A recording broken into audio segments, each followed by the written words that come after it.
You're listening to the Incomparables Total Party Kill podcast, in which a group of friends play Dungeons and Dragons on the internet for your amusement. This is episode number 390, Dog and Pony Show Season 6, Episode 13, recorded June 2022, posted March 2023. Always stack your rogues.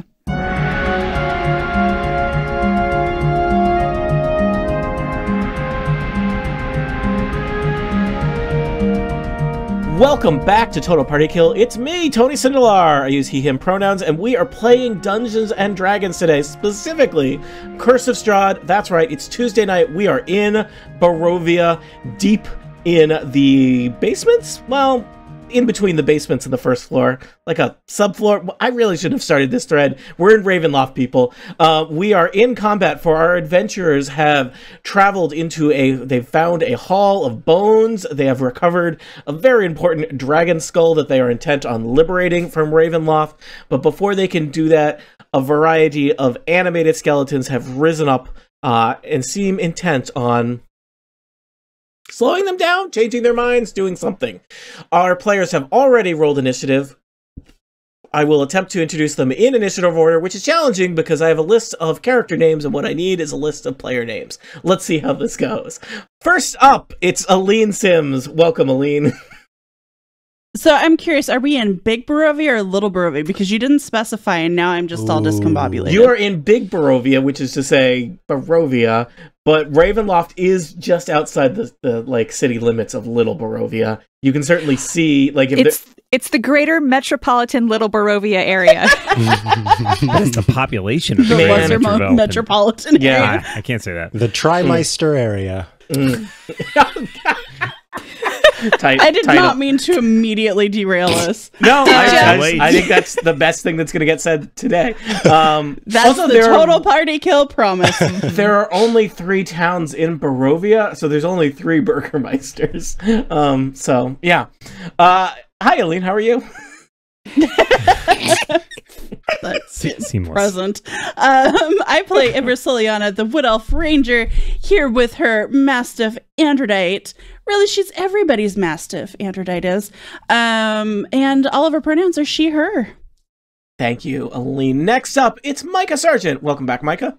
Oh man, Elevor rolled pretty well, didn't he? I play, he doesn't have that accent and neither do I. Anyway, I play Elevor Landman, the half-elf druid, as well as saber-toothed tiger, who goes by the name of Samus, and Danu, my fey octopus. Elevor and I use he, him pronouns, and Samus and Danu use she, her pronouns. Thanks, Micah. Also joining us, it's Erica Ensign. Wow, I rolled better than I expected. Woo! Or your friends rolled worse than you expected. Column A, column B, yeah. I play Brildish, the Dwarven Paladin. Her pronouns and mine are she, her, and Brildish has a celestial pony, Pony Sindelarant, and his pronouns are he, him. Next up, Dan Morin. Oh, hello, Tony is I. I am playing Castor Onatar's Crucible, a Warforged cleric of the god Onatar, who uses they, them pronouns and also has rolled an 11 on their initiative. And last, but certainly not least, it's my pal, Jane Ritt. Hi, Jane. Hi, Tony. I play Lena Dulina, the human rogue, and take combat control of Aragalt, also a human rogue, but not a playable rogue. He did roll 1 better than Lena, which I feel like she would find incredibly enraging. You could, as the controller of Aragalt, you could ask him to defer until after Lena, but I feel like Lena would that would further enrage her. I think having to ask would, like, yes. He might just do it anyway out of fear. Yet to be seen. Lena and my pronouns are she, her. Aragalt uses he, him. All right. Mixed into that initiative order, I didn't introduce them because they are bad, but there are some skeletons in Tony, there. Quick question, point of order. Would you say they are bad to the bone? Oh! I forgot. I just remembered why I've been avoiding skeletons all these years. let us just paint the picture, because this is a podcast where we talk about Dungeons and Dragons, and not just a thing where you all see stuff on a map that you see that they will not see on the podcast later. I'm good at this. Most of our adventures are in a short hallway that leads into the chamber of the Hall of Bones. I believe Lena and Crucible, you are in the Hall of Bones, awkwardly holding a large dragon skull between the two of you. Off of this hallway, it's basically some ancient barracks, and it seems like these skeletons are dressed in Castle Ravenloft kind of coat of arms. I have a picture for you, which, in case you don't know what a skeleton looks like, they're mean. And there's a bunch of them. They seem to have ill intent for you. I know we have not really gotten to know these skeletons, but I did ask you to roll initiative, and I feel like that brings with it a variety of implications. So Tony, one of the downsides of your players eventually becoming DMs themselves who use Roll20 is that they can ask annoying requests. Like, could we possibly have you generate a little quick token by searching for it for a dragon skull, just so we can kind of know where it is on the map and know when we walk away from it or it's near us? A very good idea. Yep. I'm sorry. It's annoying. And as I would make. As you search for that, Tony, I will explain one of the reasons that I think that's a good idea, and it's because I actually just shimmied my Brildish token off of the pony token, because as we were ending the previous episode, we were saying that we were going to put the giant skull on Tony's back with his permission, of course. Tony? On Pony's back. What? I got confused. We also were going to ask Tony do you for give his permission? I am the dungeon master. I carry Consent is important, everybody. Weren't you just complaining about your back hurting, Tony? Yeah. Now I'm carrying skulls for you people. Yeah. Mm-hmm. So Brildish has dismounted from Pony in preparation to welcome this dragon skull that she's really excited about, because as I was saying before we started recording, I am now editing episodes that we recorded a year ago. So I just got past the episode where Brildish impassionately made the determination that finding this skull is one of her important goals, and she swore to Hala that she was going to make it right. So she's doing everything possible to make sure that this skull gets back where it belongs, and if that means making her snooty celestial pony carry a skull on his back, she's going to do it. So that is why I moved my token one square to the left. I wasn't trying to cheat. I was just doing a thing. All right. Imra, you are first. You're in the hallway with your trusty, not a steed, just a dog. Your trusty dog. If Brildish were a much smaller dwarf, maybe Androdite could be a steed, but we should take one of those dolls that looks like Arena. Put it on. Nope. Actually, Pony would be very, very disturbed at that. Can anything be a seed, or does it have to be a horse? Nope, we're not doing that rabbit hole. Let's get through at least one turn before I derail us. I do have that doll still from our first time in Barovia. Anyway, you can listen to the first season of the Dog and Pony Show if you have not done that. Just plug our past work. Anyway. So what I'm going to do first is, because I have had a brain blip. Hey, Tony, these are pews, right? I can see over them. I think you can't. They're little. So the area you're looking into is a set of barracks, and it's basically a series of little cubicles, right? So they're little. Yeah, I was going to call them cubbies. I think cubbies has a connotation of scale that's not quite right. So you're looking down basically a hallway, and off of the hallway on each side, there's 5 on each side, little cubicles that are their little, bunk area. So they have a wall, but not a door, creating privacy. It's, it's like an American bathroom. Okay. Yeah. Thank you, because, all right. Thank you for accommodating my brain blip. Yep. So can I hear the skeletons moving around in there then? Yes, you're aware that there are skeletons all around. I would say if you're looking for a skeleton that's, very line of sighty, the skeleton at the end of the hallway is, he's shambled to his feet and looks unfriendly. Okay. So I think what I'm going to do is I'm going to have Androdite stay where she is and keep an eye on our creepy clockwork friend. And I am Do I remember if magical weapons work better on these types of creatures, or am I okay with my longbow? I will tell you, skeletons are not. These are a low level thing. They're not. Okay. Don't worry about them. So, okay, smash them up. That was player versus character knowledge. The classic D&D. These are about as close as you get to minions in 5th edition. So okay. So yeah, I think Imra would probably just kind of step past. Gosh, Micah, what's your name? I completely forgot. Elevor. There's a lot going on in my life right now.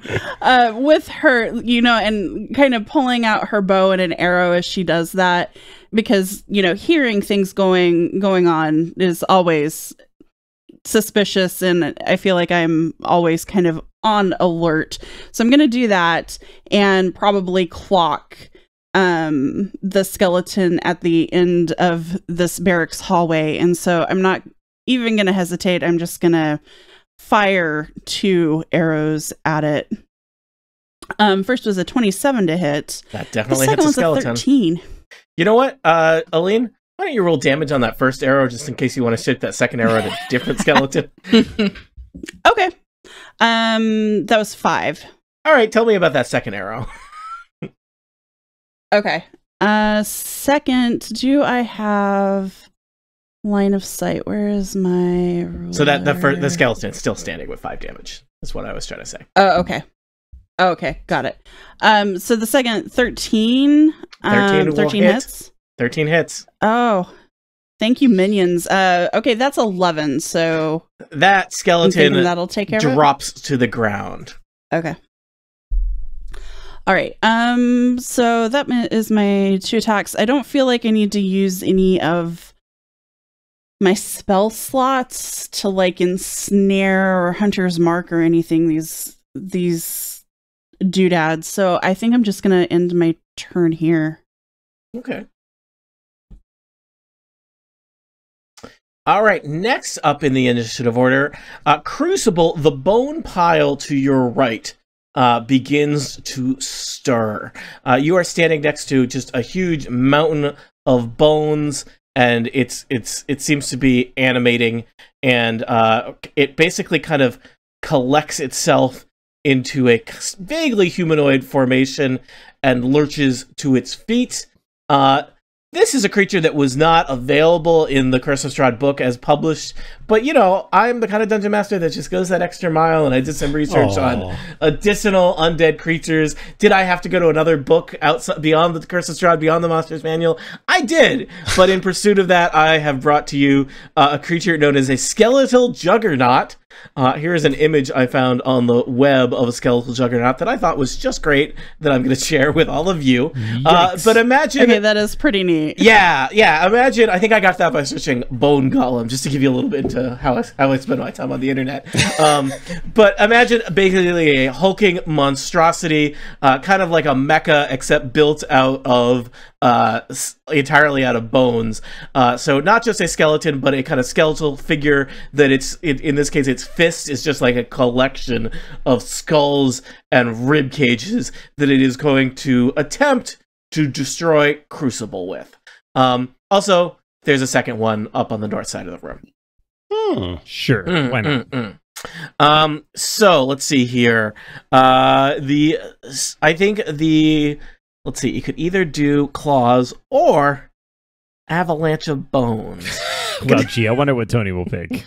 Yeah, so basically, as soon as the kind of skeletal juggernaut has collected itself up into this huge, hulking, large animated pile of bones, it basically attempts to avalanche onto you, just raining bones down on you. It says that each creature within 10 feet of the juggernaut, which I believe would include Lena, must make a DC 14 dexterity saving throw. Oh, dexterity, not my strong suit. I bet it's Lena's. Lena will be fine. I rolled 2, so that's an 11. All right, good news for me. Both of you take 48 or 18. I didn't get to roll yet. I rolled a 14 on the dot. So, you know what, Tony? So ha. But you have uncanny dodge, right? What? Lena? Oh, yeah. Oh, yeah. Ooh, this might be a double ha. That's a ha-ha. Well, it means, less damage. Sorry, That I'm dog, not much much damage? it's uncanny. What's happening here, Tony? So it would be, if you got hit by the avalanche of bones, it would be 18 bludgeoning damage. If you succeeded, it would be half, so 9. And if you failed, which possibly Lena did, you would be knocked prone. I'm prone. All right. Tony, the other point of order, what happens to the dragon skull if I think if two Lena's people knocked are prone? holding a large armchair-sized dragon skull and one of them is knocked prone, you are not holding a large dragon skull. The large dragon skull hits the ground with a probably kind of nauseating crunching noise, though it seems to be intact. It's not like it's made of Maybe part of it landed on Lena. Yeah, great. Sorry. Did you break the skull's fall, please? Yes, I did. Heroically and on purpose. So let's see. That's a pretty fast construct. 5, 10, 15, 20, 25, 30.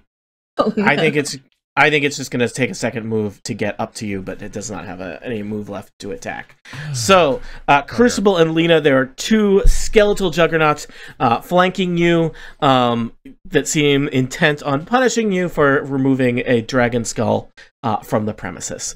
Shoplifters will be prosecuted to the full extent of the belongs in a skeletal juggernaut. museum. I have a question about that door. Is that an actual closable door or is it a doorway?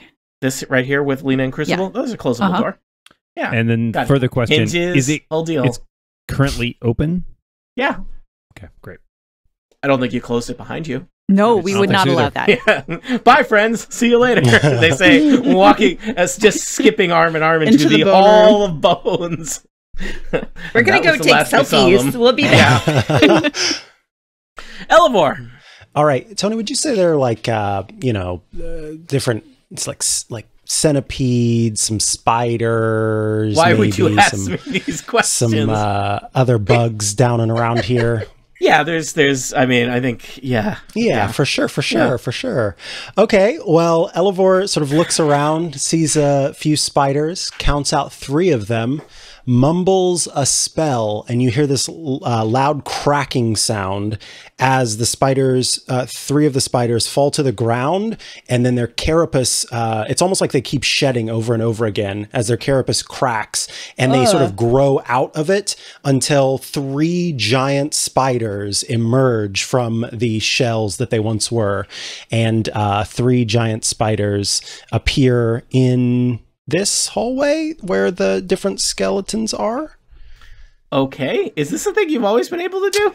This is a thing that I have always been able to do, but I did not pay attention to it because it was a higher level spell. And I know that after this, we're hopefully going to go get some sleep. So I'm casting it. It's called Giant Insect. And I could turn 6 centipedes into giant centipedes, 3 spiders into giant spiders, or 1 wasp into a giant wasp. Even though spiders aren't insects? Yeah, I am a little annoyed about that, but okay, good. I won't question the magic. That news has not reached D&D scientists. What level spell is pedantry? Yeah, it's a level 0. That's a freaking cantrip. It's a wizard class feature. It's definitely a wizard. Wizard! I have placed 3 spider tokens on the map, and I believe I've given you control of them, Elevor. I'm having flashbacks to when I had to make like 9 wolves for you. Okay, so you've done that. What I don't know what happens now. Do I have to add the spiders to the initiative order? What's the deal? It says that they go. It says, let me see. Oh crud! Where did that go? I brought a skeleton army, and then this guy just shows up and builds spider it's army to fight them. Yeah, in combat they act on your turn each round. So okay. Do they go now? That's my one question. So it was an action. I think it's an action to summon them. So I don't think I'm able to make them now do a thing if they're supposed to go on my turn, right? I think they can. Unless they have their own, like. Yeah, do they have their own action? It just says act on your action. It says they act on your turn each round. They act on your turn. It's your turn now. The question is, are you controlling them like a marionette, or are you just saying, go get them? I just say, that is, it actually does specify that I just tell them to do a thing and then they go and do it. So yeah. Is it an action for you to tell them? It doesn't say that it is. It says each creature obeys your verbal command, and in combat they act on your turn each round. Okay, so then I feel like they arrive, as long as we don't have summoning sickness in Dungeons & Dragons, this isn't Magic the Gathering, then you should be able to just, as a free action, say, go kill the skeletons. Go forth. I am in agreement. All right. Then what they'll do is the first spider, Tony A, will go up and attack this skeleton that's above it. Nice. That one's Canadian. And Tony A. And let's see. Whoa, we've got a lot we can do here. I think it's just going to go for a nice bite attack. So let me do a roll. There's not a lot of meat on these bones. I mean, giant spiders probably have very strong jaws, so they can just like crack those They have a bones +5 to hit. So 18. Does that hit? Yeah, yes. All right. I'm going to need you to make a DC 11 Constitution saving throw. I will tell you the skeletons are immune to poison. Oh, okay. Then because they got no freaking veins. Okay, so that means that they're immune to the paralysis as well. Yes. All right. Then let's roll damage. That is... But they still don't like being bitten by a spider. And Who does? Before my next turn, I will add these into my little encounter thing, so these rolls will go faster.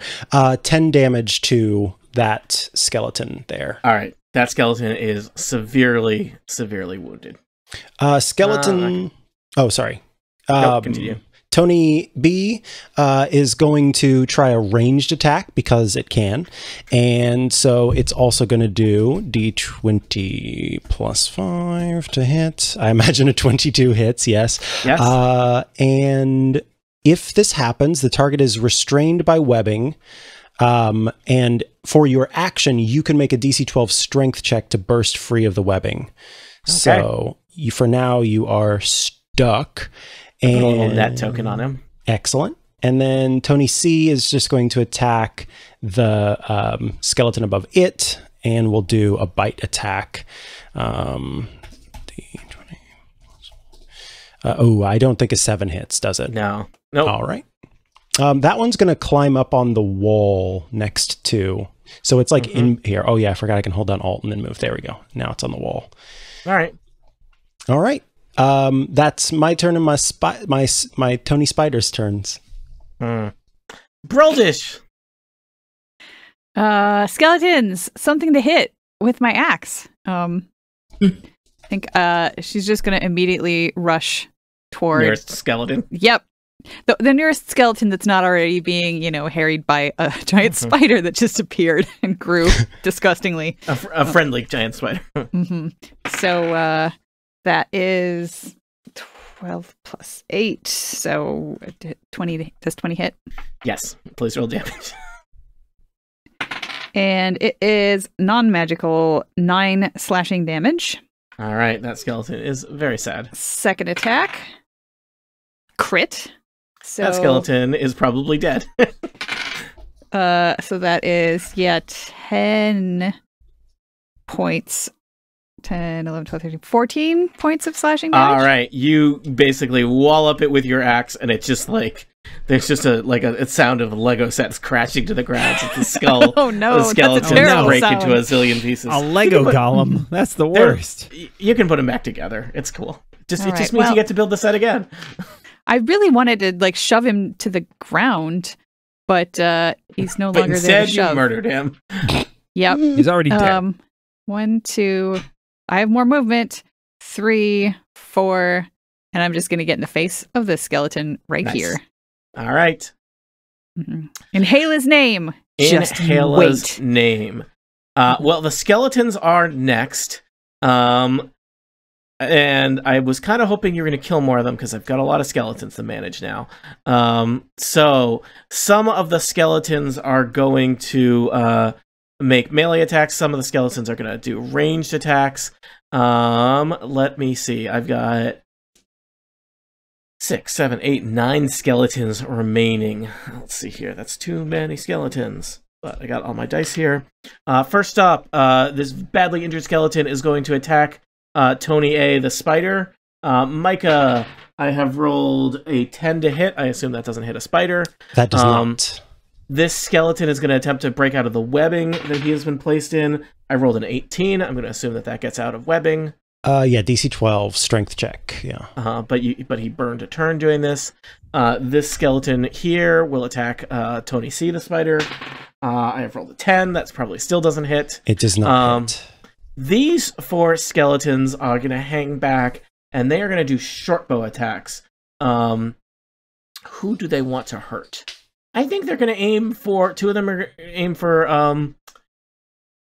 I guess you've got your front line here is is Pony and Samus. Hey, you parked him there. Yep. So 2 bow attacks on Pony. I have rolled a 22 and I rolled a d12. I'm not counting that one. And a 9. Okay, only one hits. All right. Pony takes 5 piercing damage as an ancient withered arrow plucks him in the hide. He does not like that. Does not like that. Samus, the saber-toothed tiger. I got a 19 coming Samus's way and a 13. Those both hit. Oh, that's 10 damage total, 5 each. Broldish, 2 skeletons are swinging ancient long swords at you. Ooh, I rolled a critical and a 21. Those both hit. All right. Non-critical does 5 damage. The critical does 9 damage as they both get you with their rusty ancient swords. So it's total 14, you said? Yeah, I think that was all of my non-juggernaut skeletons. Crucible, you are next to a skeletal juggernaut and a dragon skull and Lena. So I kind of wish those range guys had gotten a little bit closer. So the question is, I can move and try to do something, but I don't want to necessarily guarantee leaving Lena alone. And Dan, you know there's a wall there, right? For the corner. There's a wall where? Like, you mean here? Yeah, but okay. Yep, I understand that. Okay. I can disengage and get out. That's right. You can get away. All right. And if this works, then it may. Well, let's see. Unless they have some sort of feat that, like, there's no way. Yeah. Tony, I'm going to try to move. So I guess the Juggernaut gets a attack of opportunity on me. All right. He does not get to do his avalanche of bones when you do that, but he swipes at you. One of his hands, he's got one hand that's basically kind of like a wrecking ball of skulls and rib cages, and then the other hand that's basically a bunch of like claws, because each one is like a sharpened femur. So he's going to swipe at you with a claw attack. I have rolled a 25 to hit. Wow. Yeah, no, that was he did real good. That actually will hit. 12 slashing damage. Ow. Well, that didn't go quite as well as I'd hoped. I could use some healing. All right, but I've moved away. I've noticed that more people aren't thanking me for doing the additional research to include skeletal juggernauts in this. All right. Did anyone else notice that? Stride away from the juggernaut, pass through Pony Cindelarent, and raise his hand. The rune on his forehead starts to glow with a holy light, and let's turn some undead, shall we? Yeah. I thought this might happen. Bye-bye, undead. All right. Well, we'll see. The last time there was a turn undead, it didn't go so well. Yeah. Now, do they need to be able to see you, or is it just anyone? They can hear me. Anyone within 30 feet that can see or hear me. Yeah, that's I assume you're projecting. I was kind of counting theater on voice. That. Talk to your therapist about projecting. Or your vocal saving coach. Throws, please. Yeah. All right. I need to do 9 wisdom saving throws for my 9 remaining skeletons. I believe the skeletal juggernauts can also hear me, correct? And they are undead. Yeah. Let me do the little skulls first. Little scales. They have a -1 to their wisdom. I'm rolling this in roll 20, Dan. So there's 9 rolls. What did I need to beat? You need to beat a 16, which I think only one of them did. With a -1, right? Beat a 16 or get up a 16? I guess get a 16, so 2 of them. All right, so I get 2. What happens to the other ones? Quick question: what challenge rating are they? 1/4. 1/4, you say? Yes. I believe that I currently. Sorry, I'm trying to find it. I am 9th level. Any challenge rating 1 or layer is instantly incinerated. All right. Woo! So Nice. all but 2 are instantly incinerated. Sorry, Holy amateur moly. podcasting of me to clap directly into the microphone, but I was so excited. No, that's great. It's Apologies, great. All right. listeners. Mhm. I'm I glad have that- somewhat I'm glad that worked. arbitrarily chosen to just leave the 2. Did something horrible happen to the 2 that succeeded? Mm-mm. Lonely. All right. Oh yeah, actually, sorry, I take that back. No, Don't they actually, run you're right. away? I think no, they still have to fail. It's just the challenge rating determines whether or not they die. Oh, All right. gotcha. The skeletal juggernauts are also up here. They also have a -1 to their wisdom. So this will be the one on the left. Fails. And this will be the one on the right. 18 -1 is 17. So, All right, so 1 fails, 1 succeeds. These are not challenge rating 1. Yep. Okay. skeletons. So that one, the one that is turned, must spend its turns trying to move as far away from me as it can.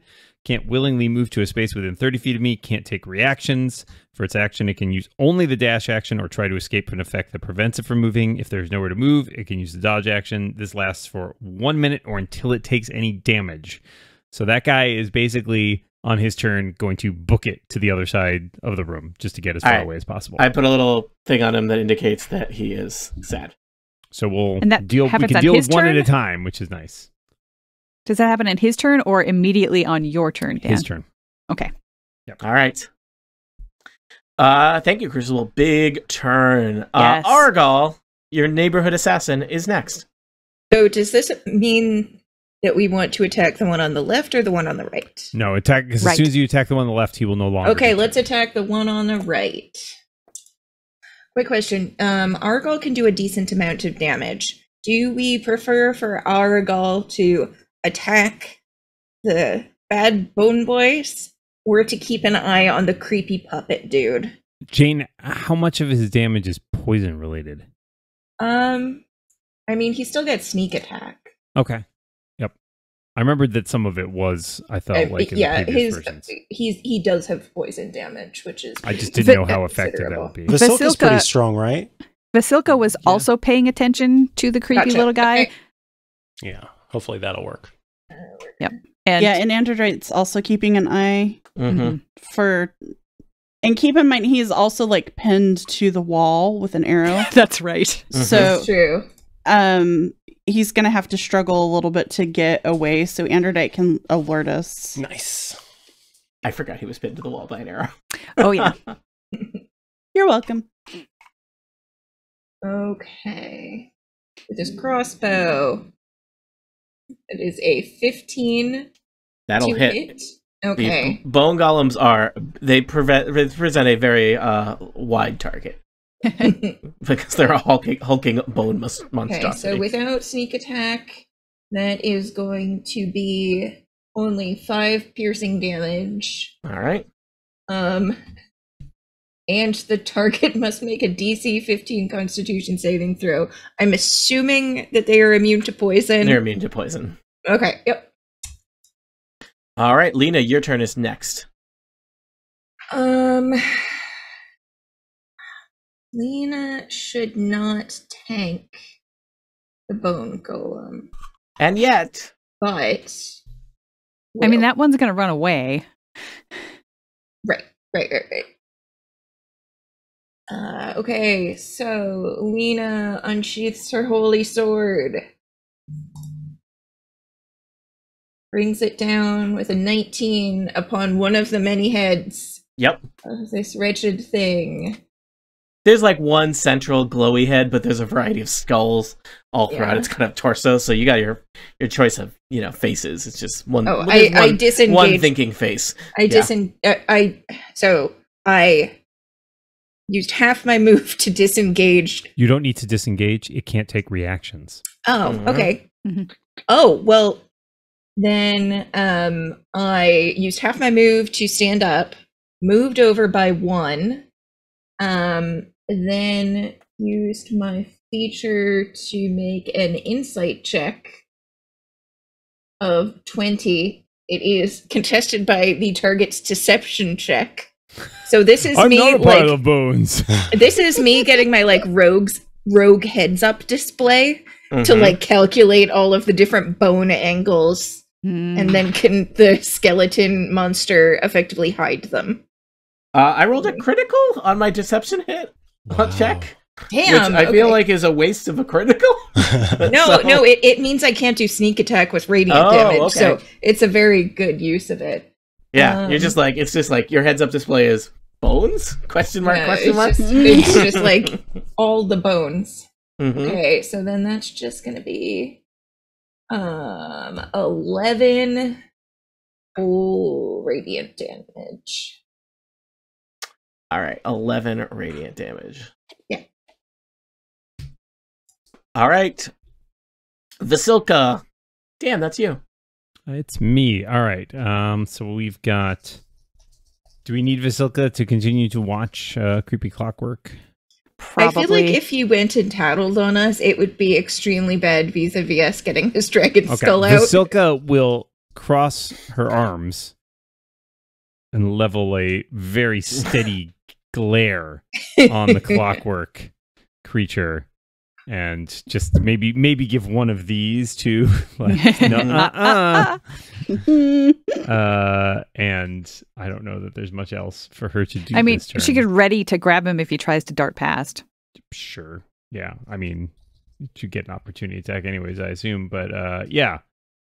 If he moves to do anything that looks like escaping, she will punch him.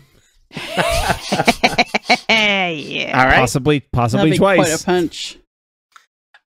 Is it Piddlewick's turn? I guess it is. None of us want to say yes, think but so. yes. All right, it is Piddlewick the second's turn, the small evil construct that lives in Strahd's attic. He is pinned to the wall by an arrow. He's going to attempt to struggle against that. He gets free. He is not going to move to escape because there's a flesh golem in the way. So he raises his horrible little wretched hand up, and he points at Vasilka, and his finger launches in her direction. This is a dart attack on Vasilka. That's rude. 19. So that will hit. Talk to me about what kind of damage is this. Oh, hang on. Oh, wait. Does this include does the AC that you have include her armor? Oh, that's right. We did make her armor, didn't we? Yes, we did. I don't remember what kind of armor it is. Chainmail. You've listened. Chainmail? That would or like more like a probably chain shirt. It was anything up to 100 gold pieces worth, and I assume that's regular in the world gold pieces, not necessarily specifically Strahd gold Barovian pieces. Yeah. I think it might have been, if it's a chain shirt, that's a 13 plus dex modifier, which is -1. So of course, yeah, it's still gonna hit. Okay. But is Worth this asking. Is it a magical attack? it is not. It does. She's immune to non-magical attacks that aren't adamantine. So unless this dart is made of adamantine, that'd be wild. A horrible little dart like sticks in her, and she has no effect. she just kind of pulls it out and like looks at it and then like throws it on the ground. Piddlewick doesn't have a face that he can express anything with, but he looks sullen. Probably for the best. Samus the saber-tooth tiger. Yes. I think Samus, Suddenly very crowded with all these spiders and those skeletons. I guess Samus will try to just get rid of this, even though this skeletons are kind of second fiddle to the bones. We'll just try to get rid of what's left. So rushes forward and does a bite attack. Does a 15 hit? I believe it does. It does. And because of the tiger moving so far forward, the target must succeed on a DC 14 strength saving throw or be knocked prone. It might also be torn asunder by a saber-tooth tiger. 8 damage. It is badly hurt, and I guess knocked prone because I just rolled a very low number. Since it's been knocked prone, Samus gets to take another bite. And so let's see. Crunch. Let's do this one. Yeah. 19 definitely hits, and 15 damage is definitely 15 damage. Yeah, I imagine the Samus just kind of disappears into like a cloud of dust and then leaps out of it with like a skeleton leg kind of dangling from her arm. Nice. That's all Samus is going to do for now. All right. Imra, we're back around to the top. Imra's tops. Well, It's true. this room is crowded. And I'm not sure what's going in the bone hall, but I'm hearing a lot of noise. And I think I know Lena's in there alone. So I think I'm going to run through the door there. There are 2 bone skeletal juggernauts waiting you in the bone room. One of them looks as if it is about to retreat. The one on the right looks aggressive. Okay. I think I'm just gonna run like all the way in, see that Lena is next to one of them and not the other. So I'm gonna go next to the one that Lena is immediately adjacent to, and I'm gonna attack it with battle axe or longsword. You know, like I feel like I've got to use the battle axe in the spirit of Bruldish not using the magical battle axe. I feel like Imra's got to do it. Like, I kind of stole it from her. Not really, but kind of. So I've got to do it. So, that was the wrong thing to roll. Almost critted. That's a 25. That definitely hits. Versus AC. Okay, I'm going to go ahead and roll my second attack right now. That's a 19 versus AC. Okay. Yeah, that hits. So... first is 3 damage. Oh! But first, I want to Hunter's Mark. I've decided. Ooh. So I'm gonna do that. Okay. So I cast Hunter's Mark 3 times. Okay. Hunter's Mark. Sorry, I'm very discombobulated. I know. But okay. So my first hit was 3 damage. Second hit was 11 damage. 14 total. And the Hunter's Mark brings us to 2 damage. That is magical damage. It's a battle axe plus 1, if that matters. And battle axes do piercing or slashing damage? Slashing. Okay. Androdite is still keeping an eye on creepy clockwork guy.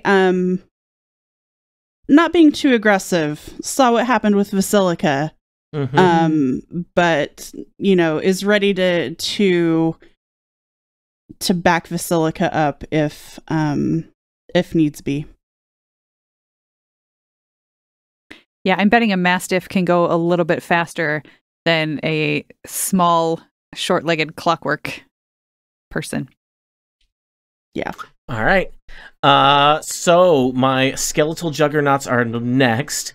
Well, first off, this one has been turned, Crucible, correct? So it needs to spend its whole turn going as far away as possible.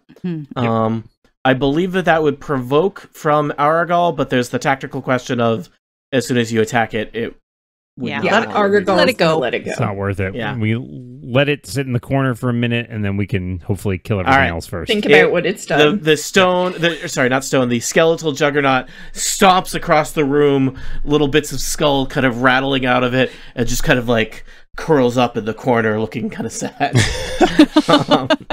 The other skeletal juggernaut is like, what is going on? And looks around, has its choice of Lena or Imra. Imra, I think you are going to suffer from you attacked it most recently, therefore it will attack you situation. It's going to roll 2 claw attacks on Imra. So... No, Imra. Imra, because Imra just hit it, right? Yep. Imra, I have rolled a 15 to hit and a 24 to hit. They both hit. You are going to take each attack as 12 slashing damage. That's 24 slashing damage total, as those horrible bone claws like slice through your arms and legs. Didn't love that. Yeah, I was going to say, how are you doing after 24 slashing damage? Oh, I still have 39 hit points. Okay. So I'm okay. You can do this all day. All right. No. half day. All right. Wouldn't say that. All right, I think we're moving faster now. Elevor, you're in the hallway. There's I would say, disconcerting lack of skeletons around. Indeed, but Elevor is concentrating very hard On spiders? On spiders. Spiders. Yeah, there's still a skeleton right here for him. Yeah, and so Elevor is going to continue to concentrate on spiders.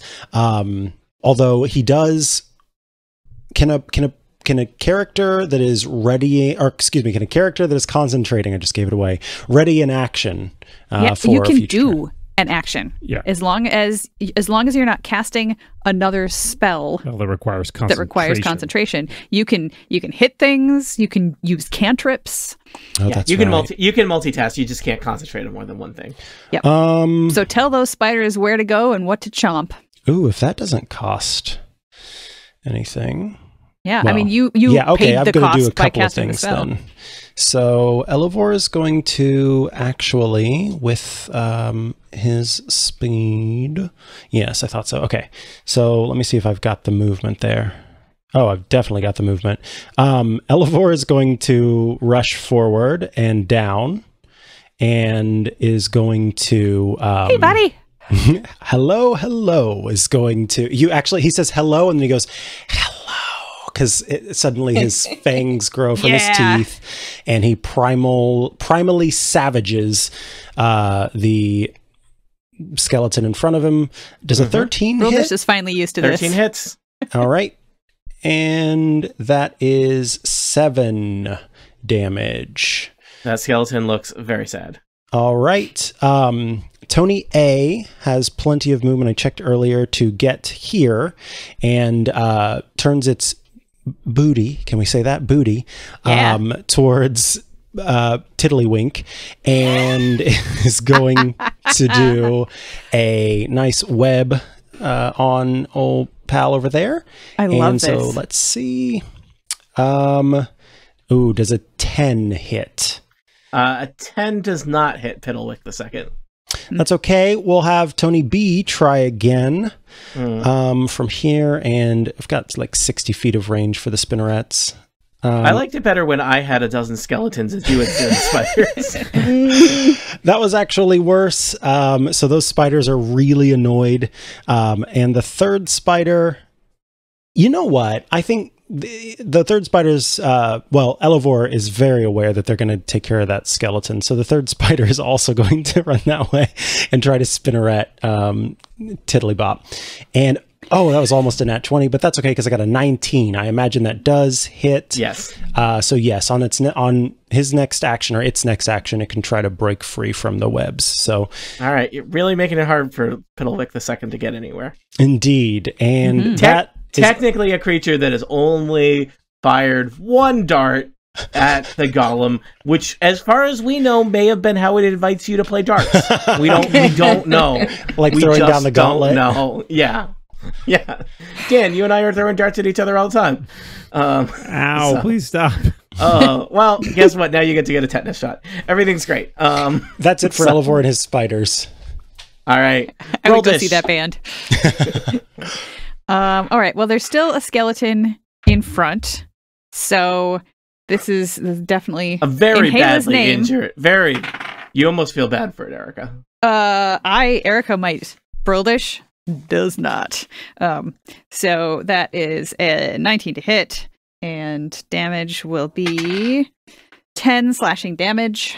All right, it it is chopped in half as you dispatch it handily. Okay. Now, I forgot last turn that Pony goes on my turn, as we have had. So, Pony, who has a lot more movement than Brildish, is going to basically gallop over to where Brildish is. Brildish will hop up onto Pony. I don't know, like, if that is movement or what. I don't know. It might be 5 feet of movement. I don't know. 10, 15, 20, 20. And take her directly into the fray next to the big bone golem thing, in between her pals Lena and Imra. And Brildish does have 1 attack left, so That is a 13. 13's the number you 20 something. Oh. So all right, you hit. Yay for hitting. 20 somethings always hit here on Total Party Kill. 10 slashing damage. Slashing damage. You chop off more rib cages scattered to the ground as the skeletal juggernaut has been starting to take some hits. Does it look like it could be knocked over potentially, or does that look so. like it's okay? Then, as a shield master, Brildish is just going to give a shot, off the top of this pony's back to do the shove action. So it's as a bonus action, it's a special attack. So I'm going to roll a strength or an athletics check. It can contest it with athletics or acrobatics, whichever it prefers. Mm-hmm. So let's see, a 20 on the die plus 8. Oh. That's 28. I rolled a 2 plus something. But all right, so Brildish is delighted to have, from the top of the pony, just taken her, she just swung down with the axe, and then other arm, shield, like basically just over the top of kind of her head, and just thwap, like shield bashing down onto the pile o' bones. And one leg kind of goes out from under it, and it kind of hits the ground, and it's kind of lost some of its kind of structural integrity here, but it's like the bones are kind of hopping back together, and it still bears you ill will, but it is prone, which means it grants advantage to melee attacks and is sad. So Brildish just yelled, "Hey la!" and that's the end of my turn. Skeletons would be next, but they have all been murdered. Crucible. Can you murder a skeleton? That's what I said before. They're already dead. Takes two murders. How is this? How do we think the Juggernaut's doing? We have no indication it's bloodied so far, right? You have no indication that it's bloodied. It's bonied. Okay. Crucible, having dispatched most of those skeletons, will turn around and stride back towards the room, weave in over here. As they walk, they are murmuring to themselves, and then you see a like radiant light flash out of them, creating almost an aura around them. This is a level 4 Spirit Guardians. Oh, Tony, you know Spirit Guardians. You love Spirit Guardians. Mm-hmm. I know Spirit Guardians. So this is an aura that is 15 feet around me for the duration, which is up to 10 minutes. They are spectral forms that sort of flit in and out that appear to be almost angelic. When I cast this, I can designate any number of creatures you can see to be unaffected by it. All of our allies. even the skull, spiders? just in case. Even the spiders for the moment, yep. Vasilka, Aragol, all those people, Samus, etc. The affected, an affected creature's speed is halved in the area, and when the creature enters the area for the first time on a turn or starts its turn there, it must make a wisdom saving throw. So this will come into effect on its next turn. Sweet. All right. All set, Crucible? That, I think, is it. Yes. Aragol. Aragol sees a nice little spot to sneak in among the adventurers and is going to take a swing with his short sword. That's a 14 to hit? 14 hits. Okay. Big target. This is true. Okay, so that is going to be 19 damage. Is all of that piercing or slashing? It's not poison? Piercing damage. All right. And then would make a throw, not going to bother. Mm-hmm. Then is going to make his second short sword attack. That's only an 8. That does not hit. Okay, fair enough.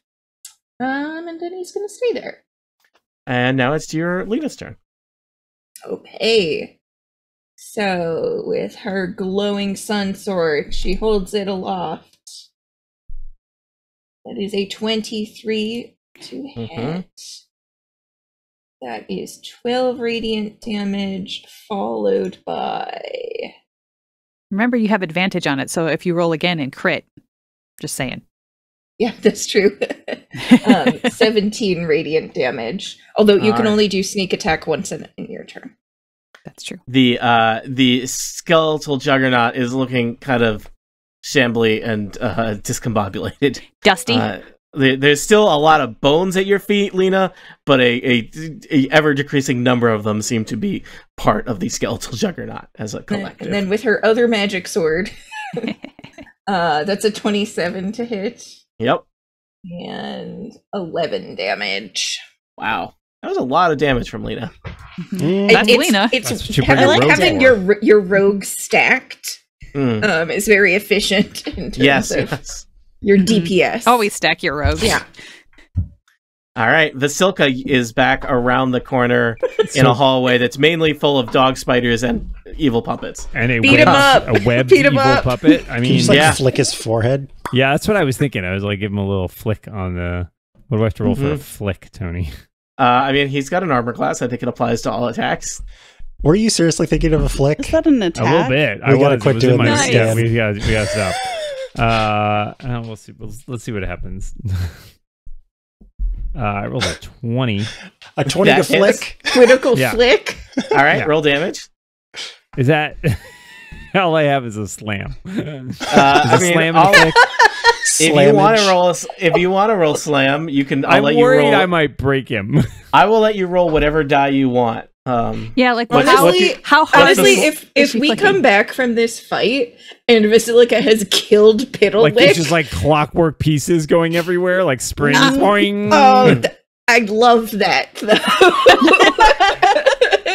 Dan, we want this for you.